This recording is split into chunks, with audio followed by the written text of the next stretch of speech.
Welcome everyone আপোনালোক সকলোকে আমাৰ জ্ঞানতীৰ্থ ৱেট সাকসেস ইউটিউব চেনেলৰ নতুন এটা ভিডিঅ'লৈ পুনৰবাৰ স্বাগতম জনাইছোঁ। আজিৰ ভিডিঅ'টো থাম্বনেল আৰু টাইটেল দেখি আপোনালোকে গমেই পাইছে আমি ভিডিঅ'টো কিহৰ ওপৰত ডিছকাশ্যন কৰিবলৈ গৈ আছোঁ।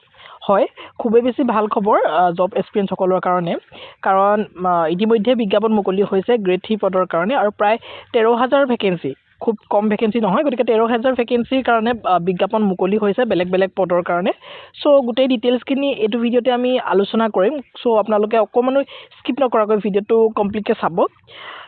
ইয়াতে প্ৰায় 13,000 পদত আপোনালোকক নিযুক্তি প্ৰদান কৰা হ'ব আৰু আপোনালোকে আজিয়ে আবেদন কৰিব পাৰিব, যিহেতু অনলাইন আবেদনৰ লিংক ইতিমধ্যে তেওঁলোকে মুকলি কৰি থৈছে। ঠিক আছে, এইখিনিতে আপোনালোকে নিজে চাই ল'ব পাৰে। মই ডিৰেক্টলি তেওঁলোকৰ অফিচিয়েল এডভাৰটাইজমেণ্টখন মই লৈ অহা নাই, শেষলৈ দেখাই দিম বাৰু, ভিডিঅ'টোৰ শেষত মই লগাই দিম। তো সেই অফিচিয়েল এডভাৰটাইজমেণ্টৰ পৰাই মই এখন স্ক্ৰীনশ্বট লৈ আহিছিলোঁ।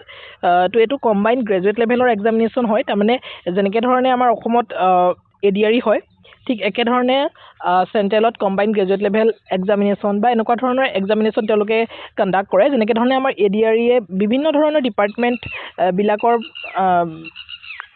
নিযুক্ত কৰিবলৈ বেলেগ বেলেগ ডিপাৰ্টমেণ্টৰ পোষ্টসমূহ তেওঁলোকে মুকলি কৰে, নহয় জানো, আৰু নামটো দিয়ে ADRE। তো ADRE যোগেদি আপোনালোকে PWD ডিপাৰ্টমেণ্টেই হওক, এগ্ৰিকালচাৰ ডিপাৰ্টমেণ্টেই হওক, সকলোবিলাক ডিপাৰ্টমেণ্টতে আপোনালোকে জবটো পাবলৈ সক্ষম হয় আৰু এটাই এক্সামিনেশ্যন হয়। ঠিক একেধৰণে ইয়াতো আপোনালোকৰ 13,000 ভেকেঞ্চিৰ কাৰণে মাত্ৰ এটাই এক্সামিনেশ্যন হ'ব আৰু এইটো আপোনাৰ গ্ৰেজুৱেট হ'ব লাগিব, যিহেতু গ্ৰেজুৱেট লেভেলৰ এটা কম্বাইণ্ড কম্পিটিটিভ এক্সামিনেশ্যন হয় এইটো।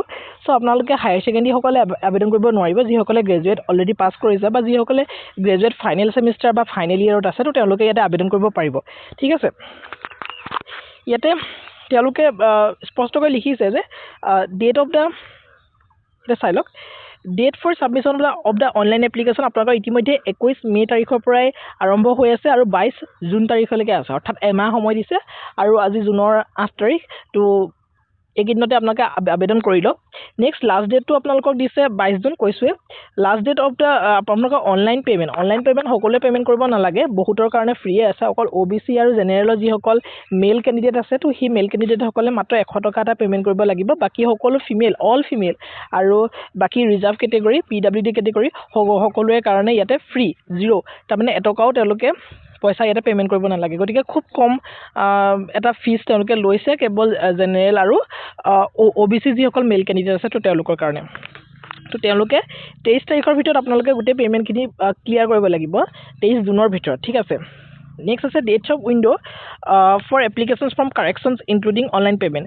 চ' আপোনালোকে যদি আবেদন কৰোঁতে কিবা ভুল কৰে, তো ভুল কৰিলেও আপোনালোকক সেই ভুলখিনি শুধৰাবলৈ, কাৰেকশ্যন কৰিবলৈ পৰ্টেলটো আকৌ খুলি দিব 29 জুন তাৰিখৰ পৰা 1 জুলাই তাৰিখলৈকে পৰ্টেলটো খুলি দিব। কিন্তু সেই পৰ্টেলটো যে খুলি দিব, আপোনালোকে যে কাৰেকশ্যন কৰিব, তাৰ বাবদ তেওঁলোকে কিন্তু এটা পইচা ল'ব। চ' ভাল ধৰণে চাই চিতি ভাল ধৰণে পঢ়ি মেলি আপোনালোকে আবেদনটো কৰিব। দৰকাৰ হ'লে আবেদন কৰি কেনেধৰণে কৰিব লাগে আমি তাৰ ওপৰত ভিডিঅ' এটা দি দিম, যাতে আপোনালোকৰ ভুল নহয়। মাত্ৰ আপোনালোকে আমাক জনাব লাগিব যে ভিডিঅ' এটা লাগে। ঠিক আছে, নেক্সট টেণ্টেটিভ এক্সাম ডেটটো দিছে। টায়াৰ 1 আৰু টায়াৰ 2 দুটা এক্সামিনেশ্যন হ'ব। যেনেকৈ ধৰণে আমাৰ ADRE-টো যোৱাবাৰ ওলাইছিলে যে দুটা টায়াৰ 1 টায়াৰ 2 কৰিম বুলি, কিন্তু পৰৱৰ্তী সময়ত সেইটো কৰা নহ'ল। হয়তো ADRE 3.0 কিন্তু সেইটো হ'বলৈ গৈ আছে। চ' টায়াৰ 1 এক্সামিনেশ্যনত ইয়াত আপোনালোকৰ আগষ্ট ছেপ্টেম্বৰত হ'ব বুলি কৈছে আৰু টায়াৰ 2টো এই বছৰৰ একদম শেষত, তাৰমানে এই বছৰতে গোটেই ৰিক্ৰুটমেণ্ট প্ৰচেছটো শেষেই হৈ যাব। এপইণ্টমেণ্টখিনিহে আপোনালোকে 2027 চনৰ মাৰ্চ মানৰ ভিতৰত পাই যাব। ঠিক আছে, নেক্সট তেওঁলোকৰ ট'ল ফ্ৰী নাম্বাৰটো আছে, আপোনালোকে নিজে কথা পাতি ল'ব পাৰে। ঠিক, নেক্সট এইখিনি মই লৈ আহিছিলোঁ, এইখিনি একেখিনি কথাই, য'ত নেকি 21 মে'ৰ পৰা আৰম্ভ হৈছে 22 জুনলৈকে আবেদন চলি থাকিব। টায়াৰ 1 এক্সামিনেশ্যন আগষ্ট আৰু ছেপ্টেম্বৰ মাহত আপোনালোকৰ হ'ব আৰু টায়াৰ 2 ডিচেম্বৰত আপোনালোকৰ এক্সামিনেশ্যনটো হ'ব।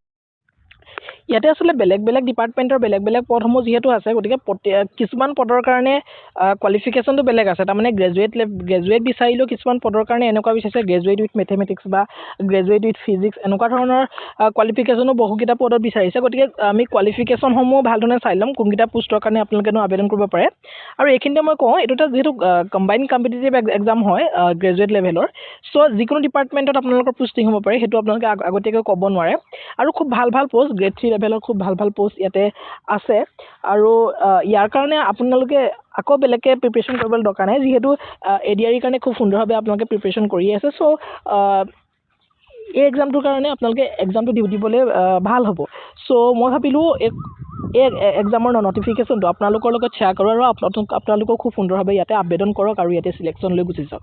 কাৰণ আমাৰ অসমৰ যিবিলাক দৰমহা ষ্ট্ৰাকচাৰ তাৰ ষ্ট্ৰাকচাৰতকৈ ইয়াতে এটা খুব সুন্দৰ সেই একে চাকৰি একে কাম এটা সুন্দৰ চেলাৰী ষ্ট্ৰাকচাৰ ইয়াতে দেখিবলৈ পোৱা যায়। ইয়াতে যদি চাই ইলিজিবিলিটি ক্ৰাইটেৰিয়া ইয়াতে আপোনালোকৰ এজ লিমিটটো আপোনালোকৰ there are 4 categories of age ranges 18 to 27 years 27 বছৰলৈকে আবেদন কৰিব পাৰিব আৰু 20ৰ পৰা 30 বছৰ আৰু 18ৰ পৰা 30 বছৰ। তাৰমানে ইয়াতে কি কৰা হৈছে কেটেগৰি ৱাইজ এই চিলেকশ্যন থাকিব as per government norms. SC STৰ কাৰণে 5 বছৰ থাকিব, OBCৰ কাৰণে 3 বছৰ, PWD আনৰিজাৰ্ভৰ কাৰণে 10 বছৰ আৰু PWD OBCৰ কাৰণে 13 বছৰ আৰু PWD SC STৰ কাৰণে 15 বছৰ এই চিলেকশ্যন থাকিব। তেওঁলোকে যিটো এজ ধৰি দিছে তাৰ ওপৰত আপোনালোকে 5 বছৰ 3 বছৰ 10 বছৰ 13 বছৰ 15 বছৰ এই অনুসৰি আপোনালোকে এটা ৰিলেক্সেশ্যন লাভ কৰিব। ঠিক আছে। এতিয়া এডুকেশ্যনেল কোৱালিফিকেশ্যনৰ ক্ষেত্ৰত আমি যদি যাওঁ ষ্টেটিষ্টিকেল যিটো জুনিয়ৰ ষ্টেটিষ্টিকেল অফিচাৰ তো এই জুনিয়ৰ ষ্টেটিষ্টিকেল অফিচাৰৰ কাৰণে আপোনালোকে বেচেলাৰ ডিগ্ৰী পাছ কৰা হ'ব লাগিব যিকোনো ৰেকগনাইজ ইউনিভাৰ্চিটিৰ পৰা অৰ ইনষ্টিটিউট উইথ এটলিষ্ট 60% মাৰ্কছ থকা হ'ব লাগিব in mathematics at 12 standard level. তাৰমানে জুনিয়ৰ ষ্টেটিষ্টিকেল অফিচাৰৰ কাৰণে আপোনালোকে যিকোনো শাখাৰ বেচেলাৰ ডিগ্ৰী কৰিলেই হ'ব, খালি বেচেলাৰ ডিগ্ৰীত আপোনালোকৰ 60% মাৰ্কছ লাগিব। লগতে আৰু এটা ইয়াতে কৈছে যে ইয়াতে কিন্তু আপুনি ছায়েন্সৰ হ'ব লাগিব য'ত নেকি হায়াৰ ছেকেণ্ডেৰী ছায়েন্সত পঢ়িছিলে আৰু মেথমেটিক্সত আপোনালোকে 60% মাৰ্কছ পোৱা হ'ব লাগিব। তো তেতিয়াহে আপোনালোকে জুনিয়ৰ ষ্টেটিষ্টিকেল অফিচাৰৰ কাৰণে আবেদন কৰিব পাৰিব।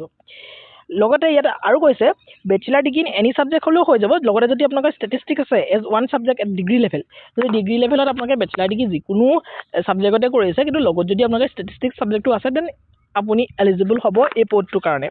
নেক্সট ষ্টেটিষ্টিকেল ইনভেষ্টিগেটৰ গ্ৰেড 3 পদৰ কাৰণে গ্ৰেড 2 এইটো গ্ৰেড 2 পদ। ইয়াতে বেচেলাৰ ডিগ্ৰী ইন ষ্টেটিষ্টিক্স বা মেথমেটিক্স হ'লে আপোনালোকে আবেদন কৰিব পাৰিব বা ইকনমিক্স বা ডেমোগ্ৰাফি বা পপুলেশ্যন ষ্টাডিজ অৰ অপাৰেশ্যন ৰিচাৰ্চ অৰ ইনফৰমেশ্যন টেকনলজি অৰ কম্পিউটাৰ চায়েন্স বা কম্পিউটাৰ ইঞ্জিনিয়াৰিং বা কম্পিউটাৰ টেকনলজি বা কম্পিউটাৰ এপ্লিকেশ্যন বা ডাটা চায়েন্স অৰ আৰ্টিফিচিয়েল ইণ্টেলিজেঞ্চ এইকেইটা বিষয়ত যদি আপোনালোকে বেচেলাৰ ডিগ্ৰী কৰিছে তেতিয়াহ'লে আপোনালোকে এই পদটোত আবেদন কৰিব পাৰিব ষ্টেটিষ্টিকেল ইনভেষ্টিগেটৰ যিটো গ্ৰেড 2 পদত হয়। ঠিক আছে। নেক্সট আৰু অল আদাৰ পোষ্টবিলাকত আপোনালোকে বেচেলাৰ ডিগ্ৰী হ'লে আবেদন কৰিব পাৰিব। জেনেৰেল বা বেচেলাৰ ডিগ্ৰী যিকোনো শাখাৰ লাগিলে আপুনি BA হওক BCom হওক BSc হওক BTech হওক যিকোনো ধৰণৰ বেচেলাৰ ডিগ্ৰী হ'লে আপোনালোকে আবেদন কৰিব পাৰিব অন্য ধৰণৰ পোষ্টবিলাকত।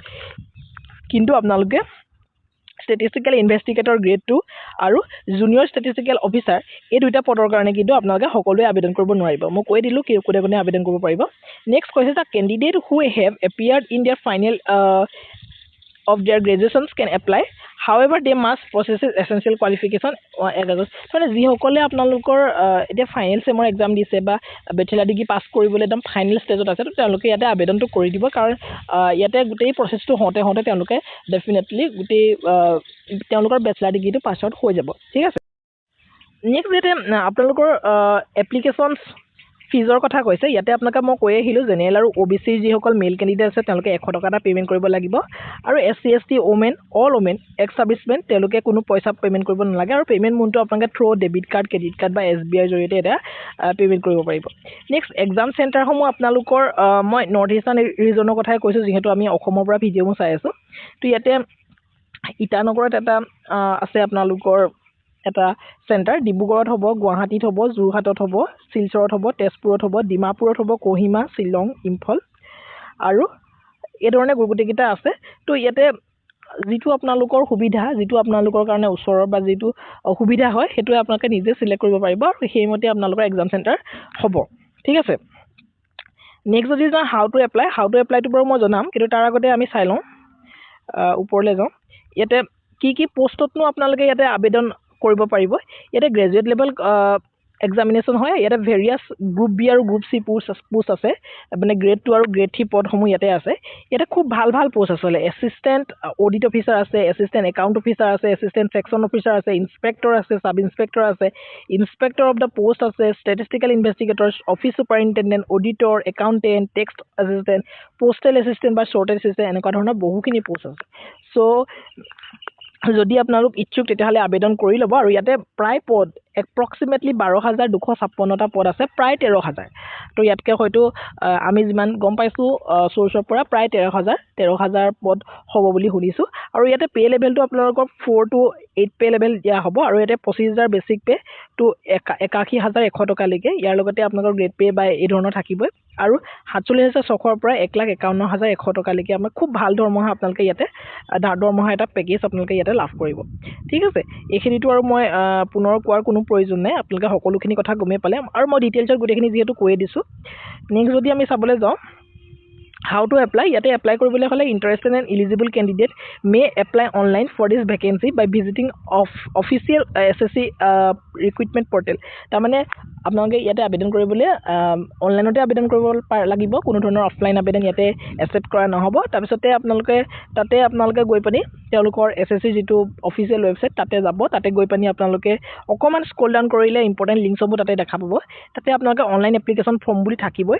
তো এইটো ক্লিক কৰি দিয়াৰ লগে লগে ৰেজিষ্ট্ৰেশ্যন প্ৰচেছটো আপোনালোকে কমপ্লিট কৰি ল'ব যদি আগতে SSC এক্সাম দিয়া নাই যদি এবাৰ প্ৰথম দিছে তেতিয়াহ'লে ৰেজিষ্ট্ৰেশ্যনটো কৰি ল'ব ইন দ্য নেক্সট ষ্টেজ তাৰপিছতে আপোনালোকে অনলাইন এপ্লিকেশ্যন ফৰ্মখন পাব তাতে আপোনালোকে সেই ৰেজিষ্ট্ৰেশ্যন কৰোঁতে পাছৱৰ্ড আৰু এটা ID পাব সেই আইডিটো দি পানি লগ ইন কৰি পানি আপোনালোকে আবেদন কৰিব পাৰিব আবেদন কৰোঁতে আপোনালোকে পাৰ্চনেল আৰু এডুকেশ্যনেল ডিটেইলছবিলাক খুব সুন্দৰভাৱে দিব কোনো ভুল নোহোৱাকৈ কাৰণ পুনৰ শুধৰাবলৈ দিয়ে যদি তাত আপোনালোকৰ পইচা ল'ব চ' আগতীয়াকৈ আপোনালোকে খুব সুন্দৰভাৱে সাৱধানে কামখিনি কৰিব লগতে আপোনালোকে ডকুমেণ্ট কিছুমান আপলোড কৰিব লাগিব সেইখিনি কৰি দিব আৰু at the and of the তাৰপিছতে যিসকলে পে'মেণ্ট কৰিব লাগিব বিশেষকৈ জেনেৰেল আৰু OBC যিসকল মেল কেণ্ডিডেট তেওঁলোকে পে'মেণ্ট কৰিব লাগিব 100 টকা তো তেওঁলোকে তাৰপিছতে পে'মেণ্ট কৰিব আৰু লাষ্টত আপোনালোকে প্ৰিণ্ট আউট কৰি ল'ব সেই এপ্লিকেশ্যন ফৰ্মখন তো ইমানখিনিয়ে যদি কিবা সুধিবলগীয়া থাকে আপোনালোকে ডেফিনেটলি আমাৰ কমেণ্ট বক্সত সুধিব পাৰে আমি ডেফিনেটলি আপোনালোকক সহায় কৰিবলৈ চেষ্টা কৰিম ইয়াৰ যিখন অফিচিয়েল এডভাৰটাইজমেণ্ট এখন বৰ ডাঙৰ এডভাৰটাইজমেণ্ট মই অকণমান দেখাই দিছোঁ তো এখন তেওঁলোকৰ অফিচিয়েল এডভাৰটাইজমেণ্ট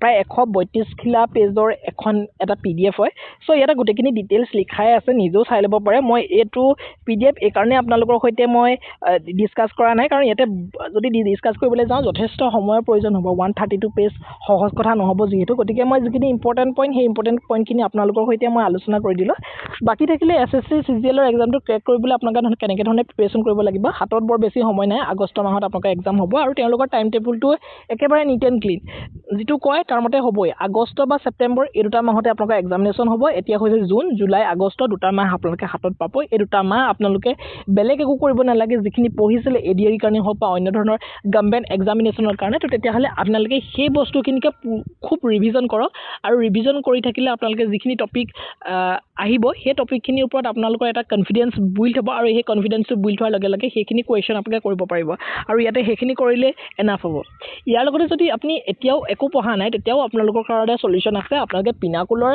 SSC পিনাকুলৰ পাব্লিকেশ্যন থাকে তো SSC পিনাকুলৰ এখন খুব সুন্দৰ পাব্লিকেশ্যন 2026 বৰ্ষটো মুকলি হৈছে তো সেইখন আপোনালোকে কিনি ল'ব আৰু সেই বুকখন অনলি ওৱান বুক সেই বুকখনকে আপোনালোকে পঢ়ক খুব সুন্দৰভাৱে তাতে প্ৰিভিয়াছ কুৱেশ্যন পেপাৰ SSC হওক বা অন্য ধৰণৰ SSC এক্সামৰ গোটেই প্ৰিভিয়াছ কুৱেশ্যন পেপাৰবিলাক থাকিব আৰু তাৰ পৰা মই কৈছোঁ 60% আপোনালোকৰ কমন পৰিব চ' যদি আপোনালোকে একেবাৰে আৰম্ভ কৰা নাই তেতিয়াহ'লে SSC পিনাকুলৰ সেই এক্সামিনেশ্যনখন বুকখন এতিয়া আপোনালোকে পঢ়ি লওক এই দুটা মাহত আৰু খুব ৰিভিজন কৰক ঠিক আছে হয়তো আপোনালোকে সেইখন যদি পঢ়ে 10 দিনত আপোনালোকে কমপ্লিট কৰিব পাৰিব বুকখন 10 দিনত কমপ্লিট কৰাৰ পিছত আপোনালোকে 4-5 বাৰ সেই বুকখন ৰিভিজন কৰিব পাৰিব তেতিয়া আপোনালোকৰ কোনো ধৰণৰ প্ৰব্লেম নাথাকিব বাকী মেথছখিনিও SSC পিনাকুলৰ মেথছ বুক পাব যদি লাগে লৈ ল'ব নহ'লে মেথছখিনি আপোনালোকে যিকোনো ধৰণৰ ইউটিউব চেনেলৰ পৰা চাব পাৰিব বহুত বেছি টাফ মেথছ নাহে ইয়াতে মেইন প্ৰব্লেমটোৱে হৈছে টাইম মেনেজমেণ্টটো আপোনালোকে কৰিব পাৰিব লাগিব ঠিক আছে গতিকে স্পীড মেথছ কৰিবলৈ অকণমান প্ৰেক্টিছ কৰিব ইয়াৰ লগতে ৰিজনিঙো খুব সহজ আহে ইংলিছো খুব সহজ আহে গোটেইখিনি SSC পিনাকুল পাব্লিকেশ্যনৰ পৰা যদি লয় মই ভাবিছোঁ বেছি হেল্পফুল হ'ব আপোনালোকৰ কাৰণে গতিকে আজিৰ ভিডিঅ'টো ইমানেই আছিলে সৰু এটা ইনফৰ্মেটিভ ভিডিঅ' আছিলে চ' মই ভাবিছোঁ ভিডিঅ'টো আপোনালোকৰ কাৰণে হেল্পফুল হৈছে আৰু হেল্পফুল হৈছে বুলি যদি ভাবিছে ডেফিনেটলি চেনেলটো ছাবস্ক্ৰাইব কৰি বেল আইকনটো টিপি অল প্ৰেছ কৰিব যাতে আহিবলগীয়া ভিডিঅ'সমূহৰ সৈতে আপোনাক নটিফাই আহি থাকিব পাৰে thank you so' much see in the next video'